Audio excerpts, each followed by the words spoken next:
Assalamu alaikum. I welcome you all to this wonderful platform of GK Boss Foundation classes. जैसे कि बच्चों आपको पता है हम conservation of plants and animals पढ़ रहे हैं। आज इस चैप्टर का तीसरा लेक्चर है।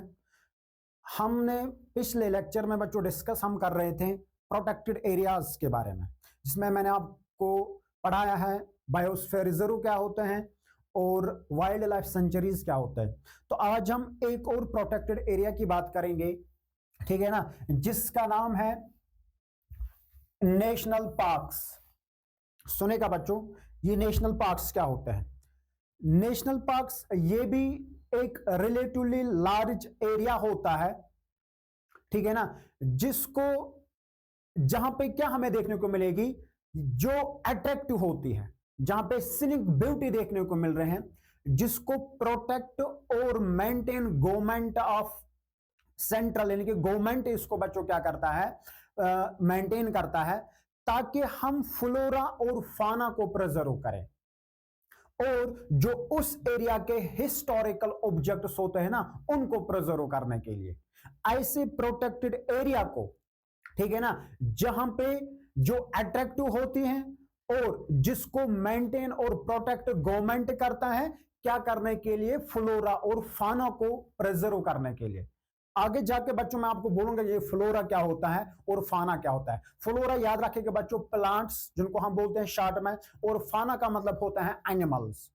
और साथ साथ बच्चों उस एरिया के जो हिस्टोरिकल ऑब्जेक्ट्स होते हैं ना, उनको प्रिजर्व करने के लिए ऐसे प्रोटेक्टेड एरिया को हम क्या बोलते हैं, ऐसे प्रोटेक्टेड एरिया को बच्चों हम बोलते हैं, क्या नाम है इसका, नेशनल पार्क्स। तो फिर से मैं एक बार और कहूंगा आपको कि ये नेशनल पार्क्स क्या होते हैं।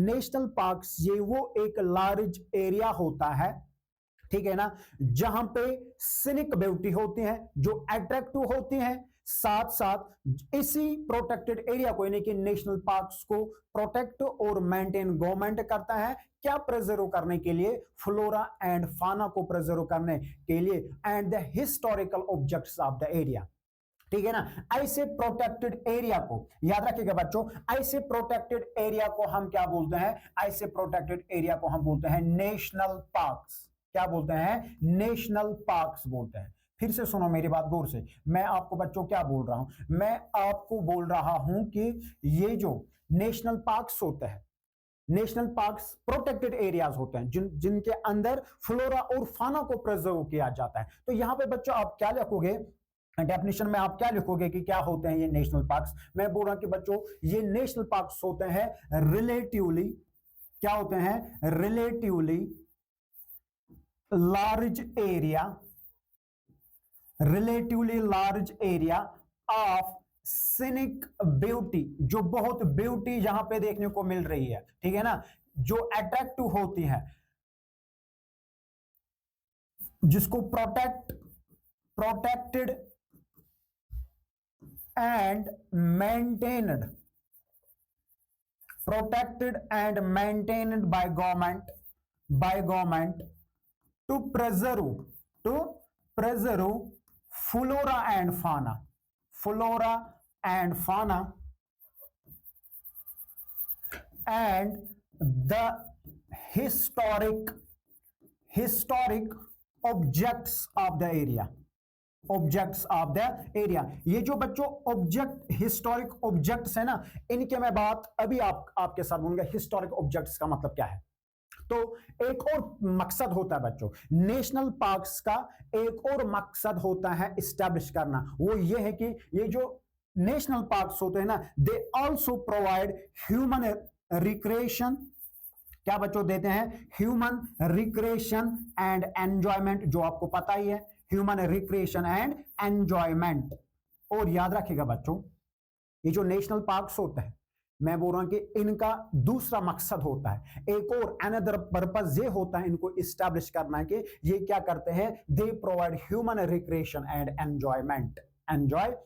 और साथ साथ मैं आपको बच्चों बोलूंगा कि जो नेशनल पार्क्स के अंदर नेचुरल रिसोर्स पाए जाते हैं, क्या जो नेशनल पार्क्स के अंदर नेचुरल रिसोर्स पाए जाते हैं ना, उनको एक्सप्लॉइट करना बहुत, वो क्या है होता है कि वो स्ट्रिक्टली प्रोहिबिटेड होता है, ठीक है ना।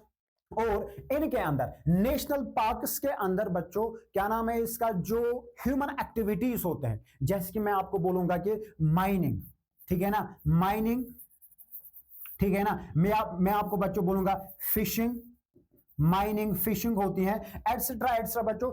ऐसे ह्यूमन एक्टिविटीज भी इस नेशनल पार्क्स के अंदर प्रोहिबिटेड होता है, ठीक है ना। और याद रखिएगा बच्चों, हिंदुस्तान में, ठीक है ना, हिंदुस्तान में 80 से भी ज्यादा नेशनल पार्क्स है। क्या है? 80 से भी नेशनल पार्क्स है। जैसे कि आपको पता है, मैंने आपको बच्चों बोला, जैसे कि सतपुरा नेशनल पार्क है, आपको पता है कि बच्चों मध्य प्रदेश में है, ठीक है ना। ऐसे बच्चों एक और नेशनल पार्क का मैं यहां पे नाम आपके साथ शेयर करूंगा, वो ये है कि बांडीपुर नेशनल पार्क जो कर्नाटका में है, दाचीगाम नेशनल पार्क जो बच्चों आपको पता है कि हमारे जम्मू एंड कश्मीर में है, ठीक है ना। ये कुछ नेशनल पार्क्स के बच्चों नाम है, ऐसे बहुत सारे हैं, काजीरंगा नेशनल पार्क है, कान्हा ये नेशनल पार्क है, बहुत सारे हैं। मगर हिंदुस्तान में कितने हैं? हिंदुस्तान में बच्चों 80 से भी ज्यादा क्या है, नेशनल पार्क्स है। जिस तरीके से हमने बच्चों बायोस्फीयर रिजर्व पढ़ा है, उसके साथ साथ मैंने आपको एक बायोस्फीयर रिजर्व भी पढ़ाया है, ठीक है ना। तो यहां पे बच्चों हम फॉर एग्जांपल क्या करते हैं कि नेशनल पार्क जो जिसका नाम है बच्चों सतपुरा नेशनल पार्क, जिसका नाम क्या है, सतपुरा नेशनल पार्क, इसी की बच्चों हम बात करेंगे। और जो डेफिनेशन में मैंने आपको बोला है कि ये जो हिस्टोरिक ऑब्जेक्ट्स होते हैं, तो आपको बच्चों इससे ये भी पता चलेगा ये जो हिस्टोरिक ऑब्जेक्ट्स का मतलब क्या है। तो इसके बारे में सबसे पहली बात बच्चों आप ये याद रखोगे, ये जो सतपुरा नेशनल पार्क है ना, सबसे पहले बच्चों ये कहां पे लोकेट है, ये मध्य प्रदेश में, एमपी में है। कहां पे है? मध्य प्रदेश में है। और ये जो मोस्ट इंपॉर्टेंट पॉइंट बच्चों इस सतपुरा नेशनल पार्क के बारे में, वो क्या है, it is the first forest reserve of India. कौन? Satpura national park is the first, क्या है, first forest reserve of India है। और जो इस नेशनल पार्क के अंदर, सतपुरा नेशनल पार्क के अंदर जो हिस्टोरिक ऑब्जेक्ट्स पाए जाते हैं ना बच्चों, वो है रॉक शेल्टर्स। वो क्या है? वो है बच्चों रॉक शेल्टर्स। गौर से सुनेगा, ठीक है ना। और इसका मतलब है कि जो रॉक शेल्टर्स इसके अंदर पाए जाते हैं, सतपुरा नेशनल पार्क के अंदर पाए जाते हैं ना, ये रॉक शेल्टर्स हमें ये आइडिया देते हैं, ठीक है ना। क्या आइडिया देते हैं कि इसके अंदर नेशनल, यानी कि इस सतपुरा नेशनल पार्क के अंदर, इसके अंदर लोग रहते थे, यानी कि बहुत टाइम पहले यहां पे क्या करते थे, लोग रहते थे। और याद रखेगा बच्चों, ऐसे ही, ठीक है ना, ऐसे ही रॉक शेल्टर्स 55 रॉक शेल्टर्स किसके अंदर पाए जाते हैं? इस सतपुरा नेशनल पार्क के अंदर। ये जो रॉक शेल्टर्स है ना बच्चों, यही मैं आपको बोल रहा था कि यही हिस्टोरिक ऑब्जेक्ट्स है जो मैंने आपको डेफिनेशन में बोला है। यानी कि नेशनल पार्क्स होते हैं जो एरिया के हिस्टोरिक ऑब्जेक्ट्स को भी प्रिजर्व करे हैं। और यही रॉक शेल्टर्स किसके अंदर पाए जाते हैं? इस सतपुरा नेशनल पार्क के अंदर पाए जाते हैं। और याद रखेगा बच्चों, ये जो रॉक शेल्टर्स है ना, इन रॉक शेल्टर्स के ऊपर क्या है, इन रॉक शेल्टर्स के अंदर बच्चों का क्या होते हैं, इनके अंदर बच्चों रॉक पेंटिंग्स है। क्या है? रॉक पेंटिंग्स है।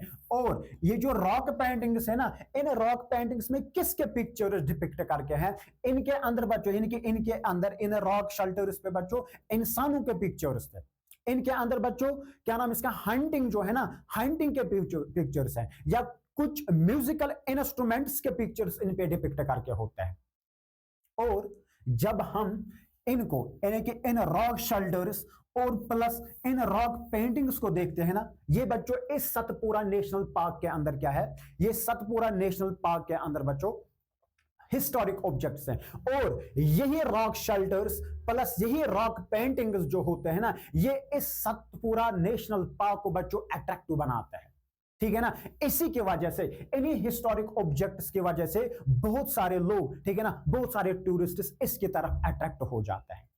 मेरी बात आपको समझ आ रही है? मगर इतना ही नहीं है, ये जो सतपुरा नेशनल पार्क है ना, इसके अंदर बच्चों और भी बहुत सारे वाइल्ड एनिमल्स जो होते हैं ना, प्रिजर्व करके हैं, ठीक है ना। जिसमें बच्चों एक में टाइगर है। और आप बच्चों देख रहे हैं कि आजकल हम देख रहे हैं कि टाइगर्स की पॉपुलेशन है ना हमारी, यानी कि वो डिसअपेयर होने लगते हैं, ठीक है ना। और इस सतपुरा नेशनल पार्क के अंदर क्या, इस सतपुरा नेशनल पार्क के अंदर बच्चों क्या है, इसके अंदर एक टाइगर रिजर्व है। क्या है, इसके अंदर बच्चों एक टाइगर रिजर्व है, और यानी कि क्या नाम है इसका, टाइगर रिजर्व है, ठीक है ना। और ये टाइगर रिजर्व क्या है, ये टाइगर रिजर्व बच्चों ये प्रोजेक्ट टाइगर का एक पार्ट है। किसका पार्ट है, प्रोजेक्ट टाइगर का एक पार्ट है। याद रखिएगा बच्चों, ये जो प्रोजेक्ट टाइगर है, क्या है, ये जो प्रोजेक्ट टाइगर है, इसको गवर्नमेंट ऑफ इंडिया ने 1972 में लॉन्च किया है। क्या किया है, 1972 में लॉन्च किया है। टाइगर्स की कंट्री में टाइगर्स की पॉपुलेशन को बच्चों प्रोटेक्ट करने के लिए, क्या, टाइगर्स की पॉपुलेशन को प्रोटेक्ट करने के लिए किसको लॉन्च किया गया है, प्रोजेक्ट टाइगर को बच्चों किया गया है, ठीक है ना। और इसको लॉन्च किसने किया है, इसको बच्चों लॉन्च किया है गवर्नमेंट ऑफ इंडिया ने, ठीक है ना। मैंने बच्चों बोला कि 1972 में इसको क्या किया है, लॉन्च किया है। क्यों किया, एम क्या है, मकसद है कि हम टाइगर्स की पॉपुलेशन को कंट्री के अंदर कैसे प्रोटेक्ट करें। और ऐसे ही, ठीक है ना, ऐसे ही बच्चों हिंदुस्तान में क्या है, हिंदुस्तान में बच्चों 28 टाइगर रिजर्व्स है। क्या है, 28 टाइगर रिजर्व्स है। यही था बच्चों हमारे, ठीक है ना, जो नेशनल पार्क्स, इन्हीं को हम कहते हैं। ये था हमारे पास, ये क्या नाम है इसका, एक और प्रोटेक्टेड एरिया नेशनल पार्क, ठीक है ना। नेशनल पार्क्स क्या होते हैं, और साथ साथ बच्चों मैंने आपको डिस्कस किया है कि सतपुरा नेशनल पार्क क्या होती है। यहां पे सुनिएगा बच्चों, अब यहां पे क्या नाम है इसका, अभी हम पढ़ रहे थे यहां पे प्रोटेक्टेड एरियाज नेशनल पार्क्स के बारे में। इसके बाद जो मैंने आपको अभी बोला है कि फ्लोरा एंड फाना क्या है। सुनो, फ्लोरा का मतलब क्या होता है। अभी मैंने आपको बच्चों बोला है, फ्लोरा का मतलब होता है यानी कि वो प्लांट्स, ठीक है ना, वो प्लांट्स जो नेचुरली एक पर्टिकुलर एरिया में ग्रो करते हैं, उसी को हम बोलते हैं फ्लोरा ऑफ दैट एरिया। फिर से सुनो बच्चों, फ्लोरा हम किसको बोलते हैं, फ्लोरा का मतलब होता है the plants that grow naturally in a particular area is called flora of that area. उसी को बच्चों हम बोलते हैं फ्लोरा ऑफ दैट एरिया। तो फ्लोरा में बच्चों आप क्या लिखोगे, फ्लोरा का मतलब होता है, ठीक है ना, फ्लोरा का मतलब होता है द प्लांट्स, क्या, the plants that grow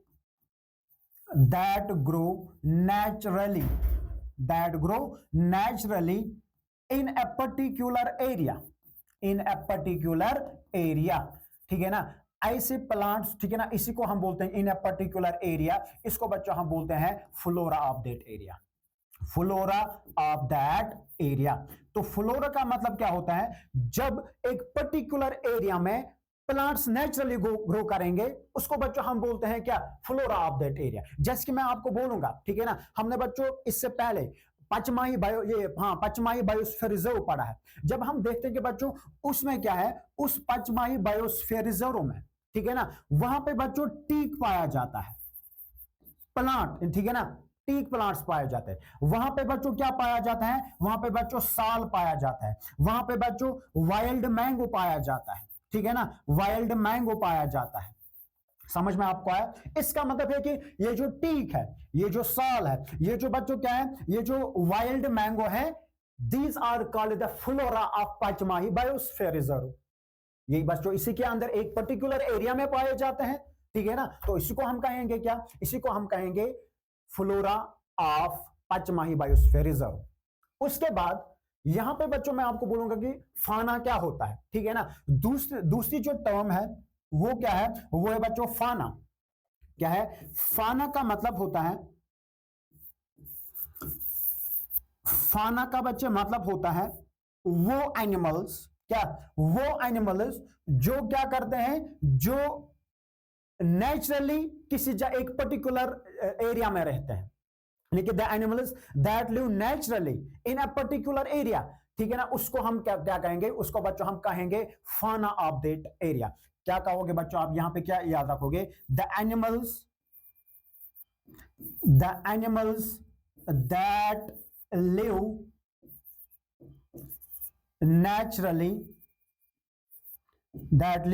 naturally in a particular area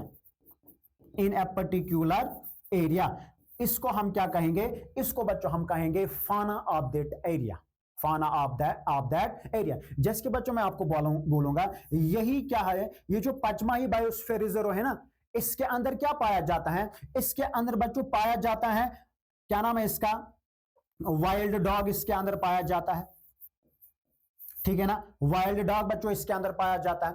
इसके अंदर बच्चों पाया जाता है क्या नाम है इसका, लेपर्ड इसके अंदर बच्चों पाया जाता है, क्या पाया जाता है, लेपर्ड या चीतल बच्चों इसके अंदर पाया जाता है। इसका मतलब है कि ये जो वाइल्ड डॉग है, ठीक है ना, ये जो लेपर्ड है, या जो मैंने आपको बच्चों बोला है कि चीतल है, ये क्या है, या जेंट स्काइरल है, फ्लाइंग स्काइरल है, ठीक है ना बच्चों। तो इसी को हम बोलते हैं फ्लोरा एंड फाना। इसका मतलब है प्लांट्स और एनिमल्स जो एक पर्टिकुलर एरिया में पाए जाते हैं, उसी को हम बोलते हैं flora and fauna of that area. Are you getting me? Hope कि बच्चों आपको समझ में आया होगा। इसके बाद हम बच्चों देखते हैं कि एंडेमिक स्पीशीज। आपको पता है कि इस चैप्टर में मुख्तलिफ किस्म के स्पीशीज बच्चों हमें पढ़ने हैं, मगर सबसे पहले मैं आपको बच्चों बोलूंगा कि बात हम यहां पे करेंगे स्पीशीज हम किन को बोलते हैं, स्पीशीज क्या होते हैं। सुनो मेरी बात बच्चों गौर से। स्पीशीज जो होते हैं, ठीक है ना, स्पीशीज एक ग्रुप होता है ऑर्गेनिजम्स का, मगर वो ऑर्गेनिज्म बच्चों सेम काइंड के होते हैं। क्या वो ऑर्गेनिज्म सेम काइंड के होते हैं? इसका मतलब है group of organisms of same kind of organism. Species is a group of same kind of organisms जो बच्चों इंटरब्रीड करते हैं और फर्टाइल ऑफस्प्रिंग को प्रोड्यूस करते हैं। इसका मतलब है कि जो मेंबर्स ऑफ स्पीशीज होते हैं ना, उनको कॉमन कैरेक्टरिस्टिक्स होते हैं, इनको कॉमन फीचर्स होते हैं। इसी group of same kind of organisms को जो इंटरब्रीड करते हैं और फर्टाइल ऑफस्प्रिंग को प्रोड्यूस करते हैं ना, उन्हीं को बच्चों हम बोलते हैं स्पीशीज। तो स्पीशीज बच्चों क्या होता है? Species A group of same kind of a group of same kind of organisms which can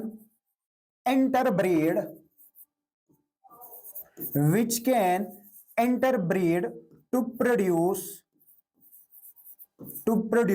fertile offspring। ऐसे ग्रुप ऑफ ऑर्गेनिजम्स को बच्चों हम क्या बोलते हैं? स्पीशीज बोलते हैं। अब सबसे पहले बच्चों हमें यहां पे डिस्कस करना है कि ये जो एंडेमिक स्पीशीज है, एंडेमिक स्पीशीज हम किन को बोलते हैं, ठीक है ना। सुनिएगा बच्चों मेरी बात गौर से।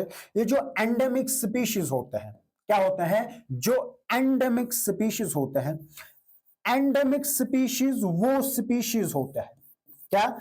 एंडेमिक स्पीशीज ये वो स्पीशीज होते हैं प्लांट्स के भी और एनिमल्स के भी जो एक्सक्लूसिवली बच्चों एक पर्टिकुलर एरिया में पाए जाते हैं। यानी कि those species of plants and animals which are found exclusively in a particular area, उसी को बच्चों हम बोलते हैं क्या? ऐसे स्पीशीज को हम बोलते हैं एंडेमिक स्पीशीज, सिंपल वर्ड्स में बच्चों, ठीक है ना। इसका मतलब है कि ये जो एंडेमिक स्पीशीज होते हैं ना, ये किसी और जगह, ठीक है ना, कि ये हर जगह नहीं पाए जाते हैं, एक पर्टिकुलर एरिया में पाए जाते हैं, एक पर्टिकुलर प्लेस में पाए जाते हैं। और ऐसे स्पीशीज जो एक पर्टिकुलर एरिया में पाए जाते हैं और कहीं नहीं पाए जाते हैं, ऐसे स्पीशीज को बच्चों हम बोलते हैं एंडेमिक स्पीशीज। तो एंडेमिक स्पीशीज का मतलब क्या होता है? एंडेमिक स्पीशीज दो स्पीशीज होते हैं, क्या? दो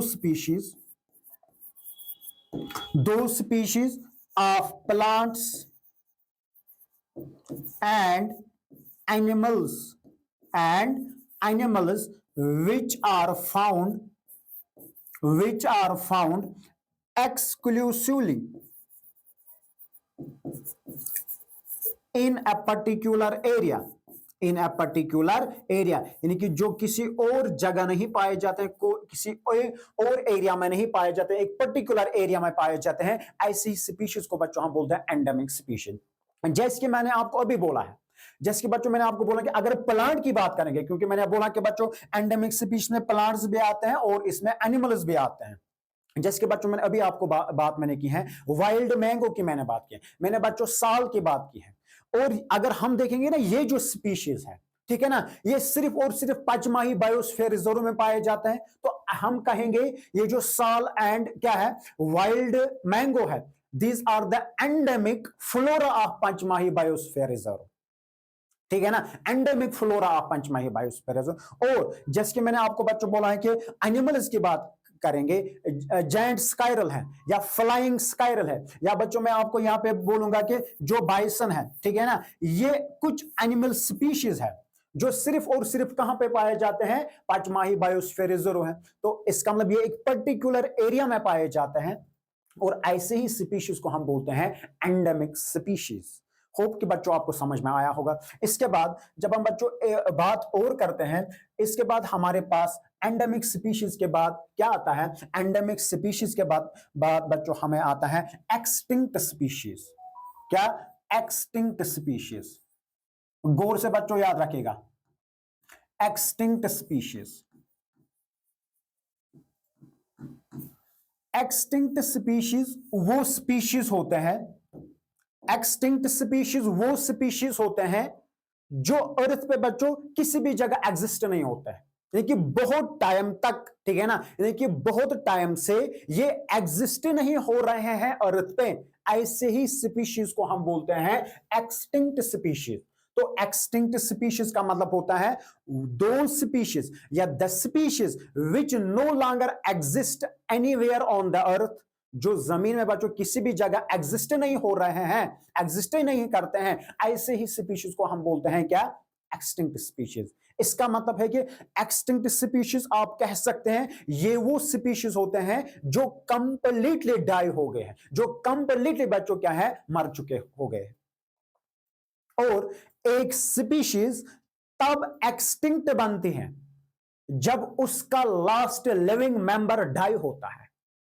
समझ में मेरी बात आपको आ रही है, ठीक है ना? क्या मैं बोल रहा हूं कि एक स्पीशीज तब एक्सटिंक्ट बनती है जब उसका लास्ट लिविंग मेंबर मर जाता है। और ऐसे स्पीशीज जो जमीन पे बहुत टाइम से एग्जिस्ट नहीं हो रहे हैं, ठीक है ना, ऐसे स्पीशीज को बच्चों हम बोलते हैं एक्सटिंक्ट स्पीशीज। तो एक्सटिंक्ट स्पीशीज का मतलब क्या होता है, द स्पीशीज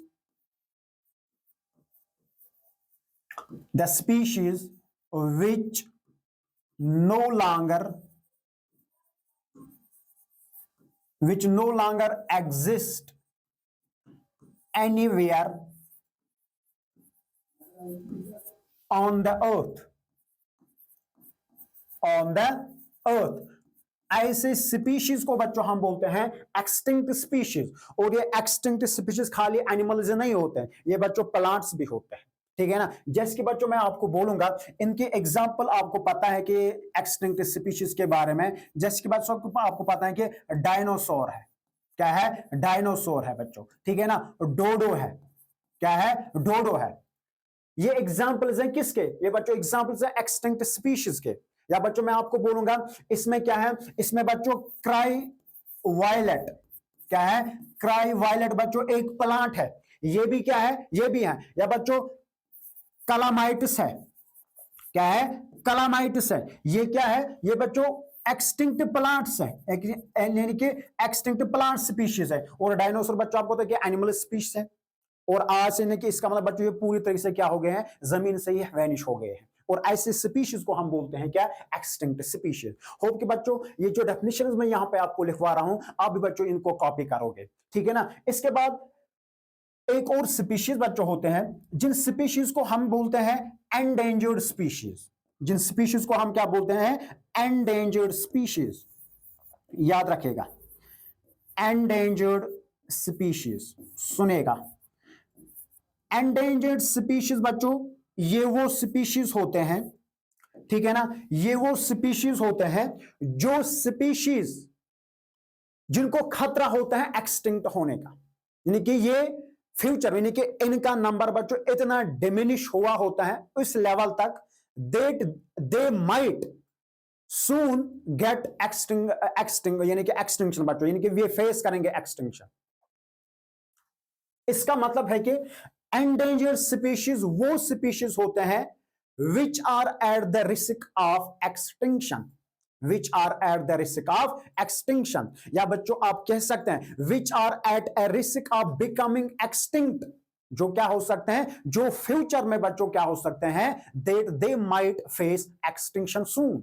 ऐसे स्पीशीज को जो बच्चों खतरे में होते हैं, यानी कि किसके खतरे में, एक्सटिंक्शन होने के खतरे में है, ऐसे स्पीशीज को हम बोलते हैं क्या नाम है इसका, एंडेंजर्ड स्पीशीज। और ये एंडेंजर्ड स्पीशीज जिस तरीके से बच्चों प्लांट्स भी होते हैं, एनिमल्स भी होते हैं, वैसे ही ये भी होते हैं। तो बच्चों यहां पे आप क्या लिखोगे, एंडेंजर्ड स्पीशीज आर दो स्पीशीज, आर दो स्पीशीज, आर दो species which are at a risk of becoming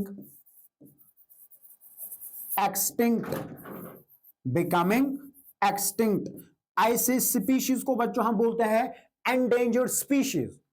मगर यहां पे मैं बच्चों आपको बोलूंगा क्या वजह है, ठीक है ना, क्या रीजन है जिसकी वजह से बच्चों इनको क्या करना पड़ेगा, इनको बच्चों यानी कि ये एक्सटिंक्ट हो जाते हैं, यानी कि कौन कौन से रीजन हैं जिसकी वजह से एक स्पीशीज एंडेंजर्ड बनती है। मैं बोलूंगा यानी कि ये जो एंडेंजर्ड स्पीशीज होते हैं ना, या तो बच्चों रीजन ये हो सकते हैं, क्या एक रीजन बच्चों ये हो सकते हैं, they our favour in number, they our favour इन, या तो बच्चों इनका तादाद कम होता है इसलिए बच्चों इनको फ्यूचर में एक्सटिंक्शन करने का सामना करना पड़ेगा, या ये जो एंडेंजर्ड स्पीशीज बच्चों होते हैं या तो फेवर इन नंबर होते हैं, या तो बच्चों इनको इनका जो नेचुरल हैबिटेट होता है, ठीक है ना, जो हैबिटेट इनका होता है उसको क्या किया जाता है, उसको बच्चों डिस्ट्रॉय किया जाता है, या डिस्ट्रॉय किया होगा तो इसलिए बच्चों एक स्पीशीज ये बनती है, ठीक है ना। और तीसरा रीजन बच्चों ये हो सकता है कि इनको हंटिंग की जाती है, यानी कि ह्यूमन्स के जरिए से